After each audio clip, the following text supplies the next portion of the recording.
Have you ever felt like someone's demands are slowly pulling you away from who you are? Picture this. A friend, a family member, or even a partner asks for something that feels innocent at first, a favor, a loan, a piece of your time, but deep down, it costs you your peace. Carl Jung, the genius behind modern psychology, warned that certain requests can derail your journey to becoming your true self. These aren't just favors. They're subtle traps that chip away at your identity and drain your soul. In this video, we're diving into Carl Jung's profound wisdom to reveal 5 things no one should ever ask of you, and why giving in could sabotage your path to self-discovery. From carrying burdens that aren't yours to sacrificing your authenticity, these demands might seem harmless, but they're anything but. Through real-life stories, you'll learn how to spot these red flags, set boundaries, and protect your inner peace like never before.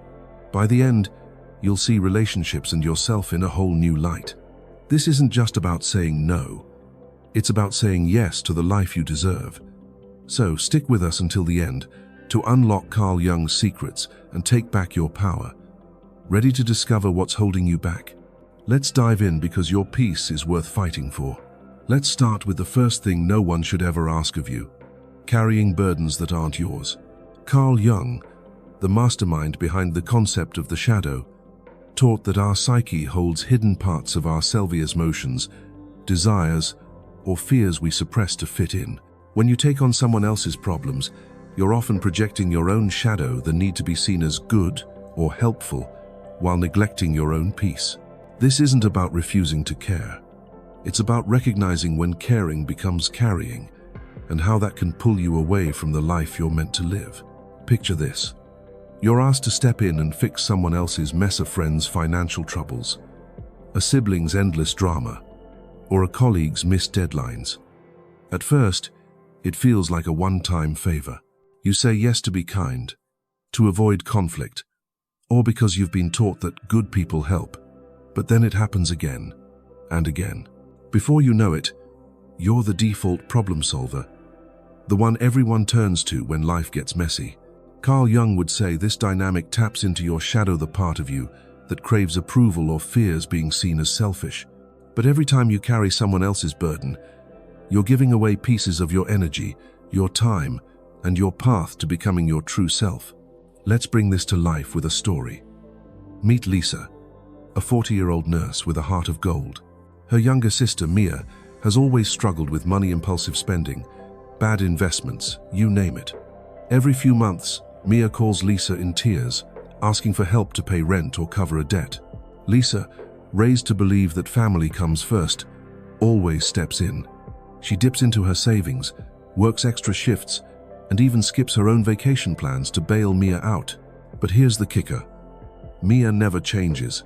She keeps making the same mistakes, and Lisa's the one paying the price, literally and emotionally. Lisa thinks she's being a good sister, but deep down, her shadow, her fear of being selfish or letting her family down, is running the show.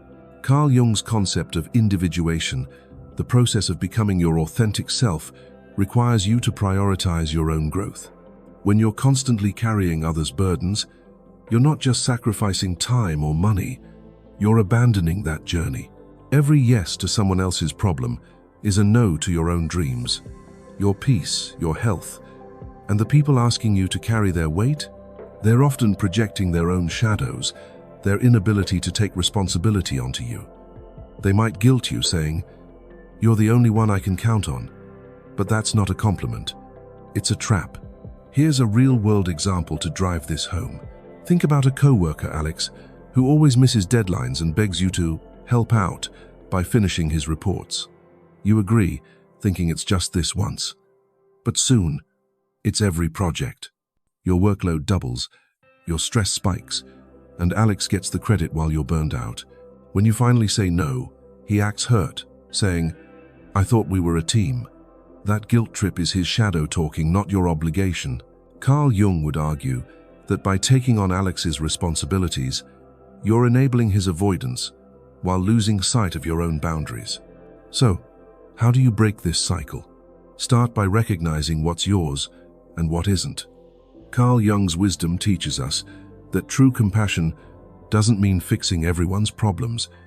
It means empowering them to face their own. The next time someone asks you to carry their burden, pause. Ask yourself, is this my responsibility? Is saying yes helping them or hurting me? If the answer points to your peace being at stake, it's time to say no. That doesn't make you selfish, it makes you wise. Here's a question to reflect on. Have you ever felt trapped by someone else's problems, like you had to say yes to keep the peace? Maybe it's a family member, a friend, or even a boss. What did it cost you? Your time, your energy, your dreams. Carl Jung would remind us that your life is your own to live. By setting boundaries, you're not just protecting your peace, you're stepping closer to the person you're meant to be. As we move forward, we'll explore the next demand you should never accept: lending money without a real emergency. It's another way people pull you into their shadows, and Carl Jung's insights will show you how to stay free. Stick with us, because this journey is about reclaiming your power, one boundary at a time.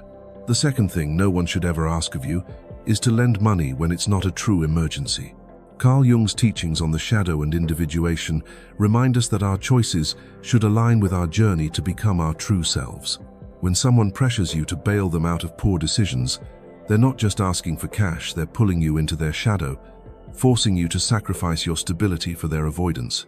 This isn't about being stingy, it's about protecting the peace and security you've earned. Let's dive into why this request is so dangerous and how Carl Jung's wisdom can help you say no. Money isn't just currency, it's a symbol of your time, your sacrifices, and your future. When someone asks for a loan, especially for non-emergencies like funding a risky venture or covering reckless spending, they're asking you to trade your hard-won stability for their consequences. Carl Jung would see this as a clash of shadows. Their inability to face their own irresponsibility meets your fear of being seen as selfish or uncaring. The result? You feel guilted into saying yes, even when it hurts you. But every dollar you lend under pressure is a piece of your peace you're giving away, and that's a cost too high to pay. Let's make this real with a story. Meet Tom, a 45-year-old teacher who's worked hard to save for his daughter's college fund. His old friend Ryan approaches him with a once-in-a-lifetime business idea startup that can't fail. Ryan needs $5,000 to get it off the ground and swears he'll pay Tom back. Tom hesitates, knowing Ryan's history of failed ventures, but Ryan lays on the guilt. "You're my best friend. Don't you believe in me?" Against his better judgment, Tom hands over the money. The business flops, Ryan disappears, and Tom's left with a hole in his saving sand, his trust. Ryan's shadow, his refusal to own his poor choices, dragged Tom into a mess that wasn't his. Carl Jung's concept of individuation teaches that becoming your true self means prioritizing your own path over others' demands. Lending money to fix someone else's mistakes pulls you away from that path. It's not just about the money, it's about what it represents. Your security, your dreams, your ability to live without fear. When you say yes to a loan you don't believe in, you're enabling their shadow while betraying your own needs. And the kicker? Those who ask often don't see the harm. They might say, "It's just money," or turn the tables, calling you greedy if you refuse. But Carl Jung would argue that protecting your boundaries isn't greed, it's growth. Here's another example to drive this home. Sarah, a small business owner, gets a call from her cousin Jake, who needs $2,000 to tide him over after overspending on a lavish vacation. Jake says, "Family helps family," and Sarah, raised to put family first, feels trapped. She lends him the money, delaying her own business expansion. Jake never pays her back, and when Sarah asks, he accuses her of not trusting him. Sarah's shadow, her fear of being seen as uncaring, cost her not just money, but her confidence and business growth. Jake's request wasn't about need, it was about avoiding his own consequences. So, how do you protect yourself? Carl Jung's wisdom points to self-awareness. Before lending money, pause and ask, is this a real emergency? Or are they avoiding responsibility? Will this hurt my stability? If it's not life or death like medical bills or basic survival, say no. You're not a bank, and your peace isn't a bargaining chip. Be firm but kind. I can't help financially, but I'm here to support you in other ways. This sets a boundary while showing you care. If they push back or guilt you, that's their shadow talking, not your duty. Let's make this personal. Have you ever felt pressured to lend money to someone whose choices caused their mess? Maybe a friend, a relative, or even a co-worker. What did it cost you? Your savings, your stress, your trust? Reflect on that moment. Carl Jung would remind us that your resources are yours to protect, not theirs to demand. By saying no, you're not just saving money, you're safeguarding your journey to wholeness. As we move on, we'll explore the next demand you should never accept: mediating family conflicts. It's another way people drain your energy, and Carl Jung's insights will show you how to stay above the fray. Stick with us, because every boundary you set brings you closer to the life you deserve. The third thing no one should ever ask of you is to mediate family conflicts. Carl Jung's teachings on individuation, the journey to become your true self, emphasize focusing on your own inner growth, not getting tangled in others' emotional battles. When you're pulled into family disputes, you're not just wasting energy, you're being dragged into dramas that derail your path to peace and authenticity. This isn't about abandoning family, it's about recognizing that some fights aren't yours to fix. Let's explore why this demand is so draining and how Carl Jung's wisdom can help you step back. Family conflicts have a unique pull. They're charged with history, loyalty, and guilt, making it hard to stay neutral. Maybe your siblings are fighting over money. Your parents expect you to talk sense into a relative, or your kids want you to referee their arguments. At first, you step in because you care. You think, if I can just calm things down, everyone will be okay. But here's the truth. Playing peacemaker often makes you the target. You're blamed for taking sides, criticized for not doing enough, or left exhausted by emotions that weren't yours to begin with. Carl Jung would say, this traps you in others' shadows, their unresolved anger, pride, or pain, while pulling you away from your own inner work. Let's bring this to life with a story. Meet Maria, a 50-year-old mother of two grown siblings who can't stop fighting over their late father's estate. One wants to sell the family home, the other wants to keep it. Both expect Maria to mediate, calling her daily with complaints. Your mom, fix this. Maria tries, organizing meetings and pleading for compromise, but every attempt ends in shouting matches. Worse, both siblings turn on her, accusing her of favoritism. Maria's sleep suffers, her stress skyrockets, and her own dreams like traveling or taking art classes are put on hold. Her shadow, the fear of failing as a mother, keeps her stuck in a role that's not hers. Meanwhile, her siblings' shadows, their greed and resentment, fuel the fight she can't resolve. Carl Jung's concept of individuation teaches that your emotional energy is precious. It should be spent integrating your own, psyche-facing your fears, healing your wounds, pursuing your purpose, refereeing battles that others refuse to resolve. When you mediate family conflicts, you're not just giving time, you're sacrificing your mental health and your journey to wholeness. The guilt that pulls you in, your family, you have to help, is a projection of others' shadows, their avoidance of accountability. Carl Jung would argue that true love means letting people face their own consequences, not shielding them at your expense. Here's another example to make this clear. David, a 35-year-old engineer, is constantly dragged into his parents' arguments. His mum calls to complain about his dad's spending. His dad vents about his mum's nagging. Each begs David to talk to the other. He tries, but every conversation ends with one parent saying, "You're not helping enough." David's anxiety spikes, his work suffers, and he feels like he's failing both parents. His shadow, his need to be the good son, keeps him in the middle, while his parents' shadows, their inability to communicate, turn him into their emotional punching bag. By stepping in, David's enabling their avoidance while losing his own peace. So, how do you break free? Carl Jung's wisdom calls for boundaries rooted in self-awareness. The next time you're asked to mediate, pause and ask, is this my fight? Will stepping in help or harm my peace? If it's not your conflict, like a sibling feud or parental spat, step back. Try saying, I love you, but this is something you need to work out together. If they push or guilt you, that's their shadow talking, not your duty. Redirect your energy to what serves your growth. A hobby, a passion, or simply time to breathe. You're not abandoning family, you're choosing your sanity. Let's get personal for a moment.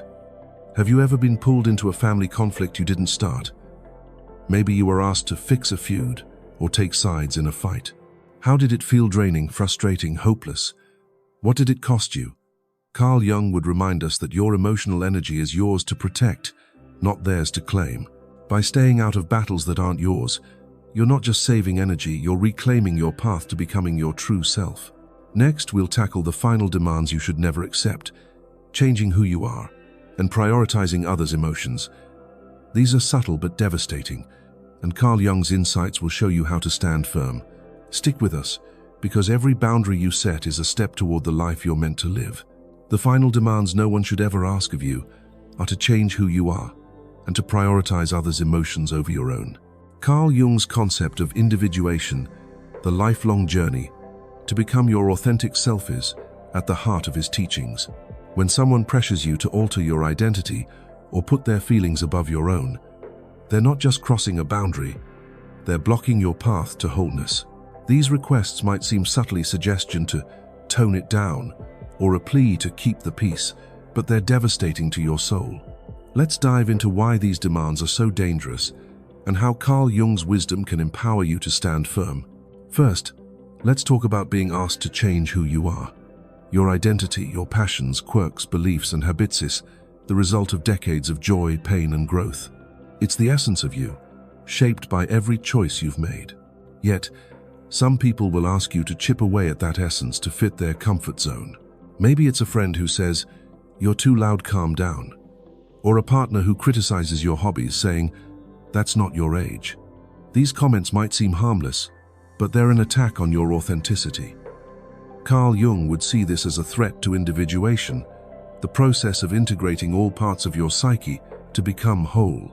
When you bend to these demands, you're not just tweaking your behavior, you're betraying the self you fought to become. Let's bring this to life with a story. Meet John, a 55-year-old accountant who's always loved painting vibrant, abstract art. It's his escape, his joy, his way of expressing his inner world. But his new partner, Claire, finds his art embarrassing. She asks him to stop showing it to friends or posting it online, saying, "It's not professional for someone your age." John, wanting to please her, puts his brushes away. At first he tells himself it's no big deal, but soon he feels empty, like a piece of him is missing. Claire's request wasn't about art, it was about control, rooted in her shadow, her fear of being judged. John's shadow is need for approval, her demand erase a part of who he is. Carl Jung would say this sacrifice dims John's path to individuation, leaving him further from his true self. Now, let's explore prioritizing others' emotions over your own. This demand is even sneakier because it often comes wrapped in love or loyalty. Someone might say, "If you really cared, you'd do this for me," or "Don't make me uncomfortable, just go along with it." These pleas ask you to shrink your joy, silence your needs, or shape your choices to soothe their feelings. Carl Jung would call this a form of emotional manipulation, where others project their shadows, their insecurities, or need for control onto you. By complying, you're not fostering harmony. You're performing a role in their emotional script at the cost of your own peace. Here's an example to make it clear. Sarah, a 38-year-old marketing manager, loves hosting lively dinner parties with her eclectic group of friends. Her brother Mark, however, feels uncomfortable at these events because he's introverted. He asks Sarah to stop inviting certain friends or to keep things low-key to avoid stressing him out. Sarah, feeling guilty, starts hosting smaller, quieter gatherings. Her friends drift away, and her home feels less like hers. Mark's shadow, his discomfort with social settings, became Sarah's burden. Her shadow, her fear of hurting family, made her prioritize his emotions over her own joy. Carl Jung would argue that this sacrifice stifles Sarah's individuation, as she's living for someone else's comfort, not her truth. Carl Jung's wisdom is clear. The privilege of a lifetime is to become who you truly are. Every time you change to fit someone's mold or put their feelings above yours, you're stepping away from that privilege. These demands don't just erode your peace, they erode your identity. The people making them might not even realize the harm. Their shadows drive them to control or avoid discomfort. But you're not here to fix their inner conflicts. Your job is to integrate your own psyche, to embrace your light and shadow, and to live authentically. So, how do you protect yourself? Start with self-awareness, a cornerstone of Carl Jung's teachings. When someone asks you to change or prioritize their emotions, pause and ask, does this align with who I am? Is this serving my growth or their comfort? If the answer points to your authenticity being at stake, set a boundary. For changing who you are, try saying, I love who I am, and this is part of me.